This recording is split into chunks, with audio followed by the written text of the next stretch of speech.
In an unprecedented turn of events, Canada's newly elected Prime Minister, Mark Carney, has sparked international uproar by brazenly defying diplomatic protocol.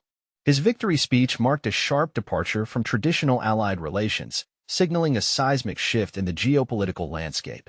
Addressing a jubilant crowd in Ottawa, Carney declared an end to decades of close economic and political cooperation with the United States, a relationship that had flourished since World War II. According to Reuters, this bold move was a response to escalating tensions with the Trump administration, culminating in threats of 25% tariffs on Canadian automobiles and controversial statements alluding to the potential annexation of Canada as the 51st state of America. The departure from the traditional formality and optimism of victory speeches highlights the unprecedented strain that has been building in the relationship between Canada and the United States. Traditionally, Canadian leaders have used such triumphant moments to reinforce a sense of unity, national pride, and the importance of cooperation with international partners, especially the United States. However, Carney's address marked a historic turning point, reflecting the rise of nationalistic sentiment and a desire within Canadian society to assert its sovereignty in the face of what many perceive as aggressive U.S. policies. Carney openly addressed the growing tensions with the United States under the Trump presidency, warning of unprecedented challenges ahead. He emphasized that the Trump administration's actions, including the imposition of new tariffs and proposals for deeper integration, represent a fundamental shift in bilateral relations. His words conveyed a sense of resolve. President Trump is trying to undermine us so that America can take over. That will never happen. However, we must also recognize that the reality of our world has changed irrevocably. These words reflect an awareness of the need to adapt to new circumstances and protect Canada's national interests in a changing world order. In political circles in Ottawa, there are growing calls for a reassessment of long-standing economic ties with its southern neighbor. Prime Minister Carney made it clear that the era of Canada's unconditional alignment with the United States has come to an end. His rhetoric conveys a determination to defend national interests in upcoming negotiations with the Trump administration. When I sit down at the negotiating table with President Trump, it will be about the future of economic relations and security cooperation between two sovereign states, Carney stated, emphasizing the Canadian side's willingness to consider alternative paths to development. We will be fully aware that we have many other options besides the United States to ensure prosperity for all Canadians. According to the Prime Minister, Canada intends to independently determine its destiny and build an economic strategy based on its own priorities. He also touched on the historical context of American-Canadian relations, noting that both countries, despite difficult times, have managed to build strong nations. Together, we built one nation in harsh conditions, despite a sometimes hostile neighbor. Yes, they have experience in that, Carney said, expressing solidarity with American partners under pressure from President Trump's policies. Americans, we stand by our friends and neighbors who are in the crosshairs of President Trump, in a crisis that we did not create. The Prime Minister expressed confidence that Canada and its allies will be able to overcome the current economic difficulties and build a strong economy focused on the well-being of all citizens. Together, we will win this trade war and build the strongest economy in the G7, an economy that works for everyone, he concluded. In his speech, Carney skillfully combined warnings with an insistent call for unity and lofty goals. He called for an end to the divisions and animosity that had marred the past, emphasizing that all residents of the country are first and foremost Canadians, and his government will strive for cooperation for the common good. Particular attention was paid to inclusivity. Carney assured that he would represent the interests of every Canadian, regardless of their place of residence, language, or political preferences. He promised to make every effort to represent all who call Canada home. Carney called for decisive action in response to existing challenges. Emphasizing that Canadians have always been ambitious, he stated that now, more than ever, is the time to fully demonstrate this trait.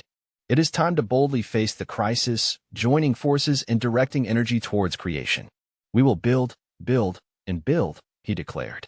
In conclusion, Carney presented his vision for Canada's sustainable development and independence. He emphasized the need to protect jobs and businesses while striving to build an independent future for the country that would make Canada even more prosperous and influential. Prime Minister Carney concluded his speech with a passionate appeal, full of determination. Together, we will create a Canada true to its ideals. We will build a Canada strong, a Canada free, a Canada forever. God bless Canada. This statement was seen as a direct response to President Trump's actions against Canada over the past 100 days, culminating in a scandalous social media post by President Trump on the night of the Canadian election in which he again raised the provocative idea of annexing Canada. In his post, Trump wrote, "Good luck to the great people of Canada. Elect a leader with the strength and wisdom to cut your taxes in half. Increase your military power to the highest level in the world for free, and quadruple your production of cars, steel, aluminum, lumber, energy, and all other industries with zero tariffs or taxes. If Canada becomes the welcome 51st state of the United States of America, there will no longer be an artificial border drawn many years ago. Imagine how beautiful this land will become." The idea of boundless freedom, devoid of any flaws, seems appealing, but reality often dictates otherwise. President Trump seemed to adhere to just such a view when he spoke of the financial support the United States provided to Canada. In his opinion, there is no point in continuing the practice of multi-billion-dollar subsidies if Canada is not part of the American state. These words, hinting at the possibility of erasing the border between the two countries and even annexing the northern neighbor, sparked a wave of outrage in Canadian society. Such statements only added fuel to the fire of the already tense rhetoric coming from Carney during his triumphant speech. It is noteworthy that the Canadian elections and the first months of Trump's time in office were linked not only by political statements. However, despite the optimism prevailing in certain circles, many media outlets express restraint, questioning whether there is indeed reason for jubilation. To understand the situation, it is necessary to carefully examine the latest events that have been widely covered in the press. Donald Trump's return to the White House in January 2025 marked one of the most turbulent periods in modern American political history. The first months of his administration were marked by a series of challenges that cast a shadow over economic stability and international relations. Voter confidence plummeted, and decisions made raised serious concerns about the future of democratic institutions in the United States. The economic consequences were not long in coming.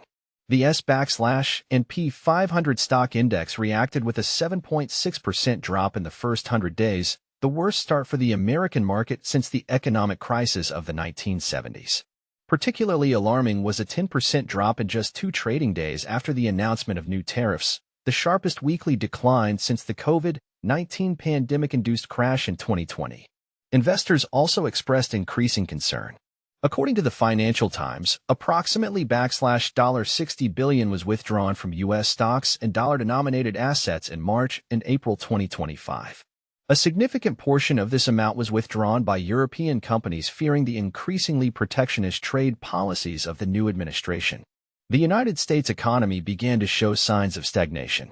According to CBS News, gross domestic product growth slowed to 0.8% annually in the first quarter of 2025. A stark contrast to 2.4% in the last quarter of the previous year. Experts attribute this slowdown to growing trade tensions and increasing investor uncertainty, which is negatively affecting economic activity. In parallel with economic difficulties, public support for President Donald Trump began to decline steadily.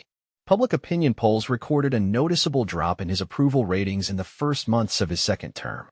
A Pew Research Center study conducted in April 2025 showed that the president's approval rating had fallen to 40%, down 7 percentage points from February of the same year.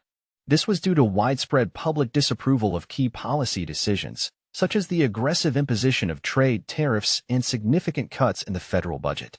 Similar trends are evident in other polls. According to a Fox News poll conducted from April 18 to 21, 2025, the president's overall job approval rating stood at 44%, while the disapproval rating reached 55%. These figures indicate a noticeable decline in the president's popularity compared to the beginning of his term and reflect growing dissatisfaction with the policies pursued by his administration. Economic troubles appear to be playing a key role in the decline in ratings. The Fox News poll revealed that only 38% of respondents support Trump's economic policies, while the majority expressed disapproval. Particular discontent was sparked by specific actions, such as the introduction of harsh tariffs and significant cuts to the federal budget. For example, 59% of Americans opposed the tariff increases initiated by the administration, and 55% disapproved of the large-scale cuts affecting many government agencies. Public dissatisfaction is also reflected in a PBS News, NPR, and Marist poll, where 45% of adult Americans gave President Trump a grade of F for the first 100 days of his second term. This was particularly evident among Democrats, 80% of whom rated the president's performance as unsatisfactory. Nearly half of independent voters also expressed similar disapproval. Studies by the Pew Research Center also confirm this trend. 59% of Americans oppose raising tariffs, and 55% disapprove of budget cuts aimed at various government structures. These steps have understandably raised concerns about their potential impact on economic stability and the accessibility of public services. Moreover, the course of action chosen by the administration has caused palpable concern even within the ranks of its own political party. A sociological study conducted jointly by The Washington Post, ABC News, and Ipsos revealed that at least a quarter of voters who traditionally support Republicans believe that President Trump is being overly harsh in matters, such as suspending the operation of federal agencies and implementing large-scale staff reductions. Such internal division clearly indicates possible difficulties in securing unanimous support in the future. Donald Trump's second presidential term has been marked by an unprecedented expansion of executive power. During the first 100 days in office, he issued approximately 140 executive orders, a record surpassing the figures of all his predecessors for the same period of time. The decisive actions of the new administration have caused serious alarm in expert circles specializing in constitutional law, as well as among experienced statesmen, who see this as a threat to democratic values and a disregard for legislative procedures. A key element of the strategy was the creation of the Department of Government Efficiency, DOGE, which was headed by Elon Musk. This structure was tasked with radically optimizing the work of the federal apparatus.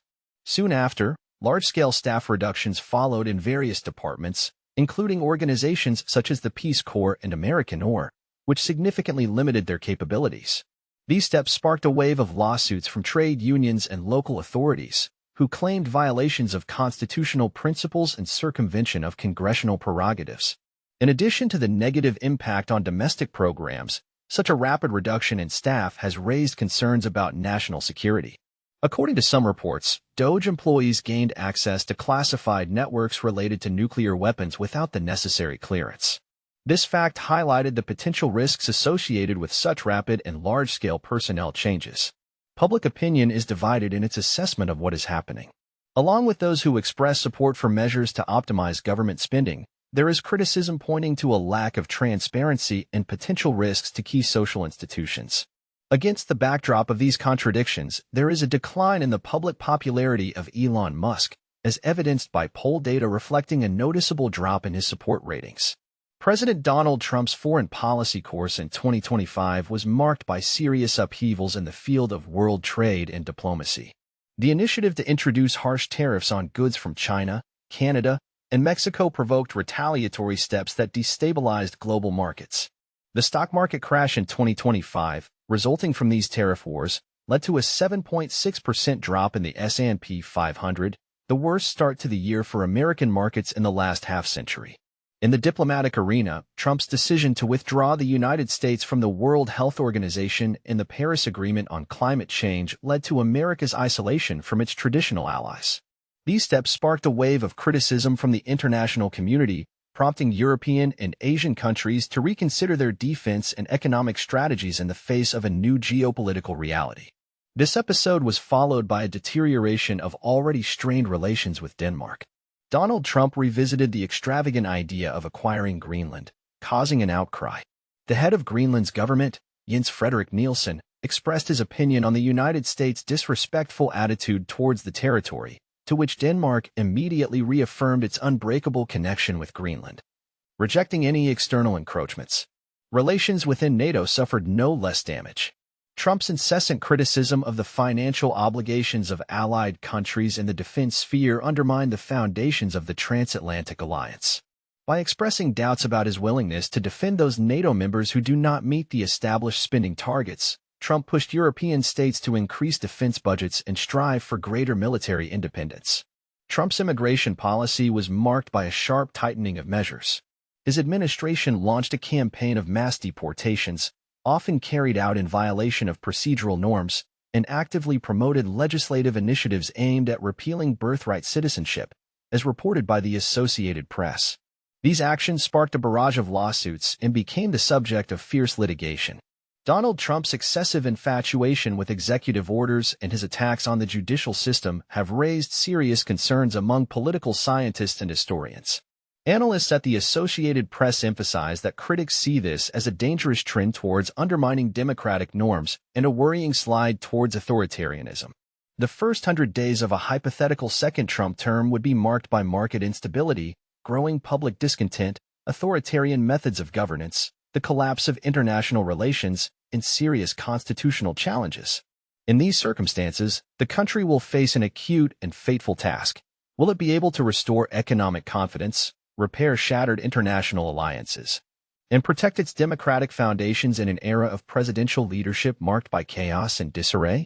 The future of U.S.-Canadian relations would enter a new, uncertain phase after the 2025 Canadian federal election, which triumphantly brought Mark Carney to power on a wave of nationalist sentiment and promises to resolutely defend Canada's sovereignty.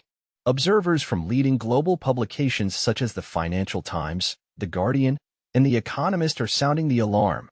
Relations between the two countries, long considered unbreakable, are experiencing a period of turbulence perhaps unprecedented in modern history. According to many experts, the starting point was Mark Carney's triumphant speech, which marked, if not a complete rupture, then a serious crack in the former unity. In an unprecedented démarche, violating all the canons of diplomatic etiquette, Carney openly declared the end of the era of close economic integration between his country and the United States. And, as the Financial Times emphasizes, these are not just words. Behind them is a clearly defined strategy. The government intends to actively seek alternative trade routes, focusing on Europe and Asia. The goal is obvious: to protect the economy from the unpredictable policies of its southern neighbor. Tensions are rising, and this is largely due to the hard line pursued by President Donald Trump. From the very first days of his administration, he has unleashed a barrage of protectionist measures on his northern neighbor, imposing prohibitive duties on key goods, from automobiles and steel to aluminum and energy resources. Many still remember the night of the Canadian elections when a message appeared on social networks that caused a storm of indignation. It contained a provocative hint that Canada might consider joining the United States as the 51st state. According to The Guardian, such rhetoric, previously unthinkable for a U.S. president, has dealt a significant blow to the perception of the United States in Canadian society. Sociological surveys in recent months have shown a striking trend. More than 90% of Canadians favor reducing economic dependence on their southern neighbor. Just a few years ago, such a level of skepticism was hard to imagine. The economic consequences of this cooling of relations are already being felt. As The Economist reports, Canadian exports to the United States are showing a sharp decline, while Canadian companies are stepping up efforts to find alternative markets. Ottawa is actively negotiating to expand trade agreements with the European Union and a number of Asian countries, seeking to at least partially compensate for the loss of the American market. However, as the Financial Times points out, decoupling the Canadian economy from the American one appears exceedingly difficult. The two countries' deeply integrated production chains, especially in key sectors like automotive, energy, and agriculture, create a complex situation. In 2024, over 70% of Canadian exports still head to the United States, vividly demonstrating the scale of the challenge facing Carney's government. While economic diversification is proclaimed as a long-term goal, the immediate prospects look less rosy. Increased tariffs have already led to higher consumer prices on both sides of the border, and Canadian economists are voicing concerns about a potential GDP contraction if the current situation persists. The Bank of Canada recently revised its 2025 growth forecast downward, citing uncertainty in trade policy and reduced investment activity. Inflation is expected to potentially rise by 2%, driven by supply chain disruptions and increased cost of imported goods. Despite the evident economic risks, the government in Ottawa demonstrates a firm unwillingness to return to the status quo. As the influential magazine The Economist notes, the Carney administration views the current difficulties as an inevitable price to pay for achieving long-term sovereignty and economic independence for the country. After being sworn in, Prime Minister Carney firmly declared in Parliament his government's commitment to realizing the Made in Canada concept. This envisions a future for the country where the impact of political decisions made in the United States is minimized.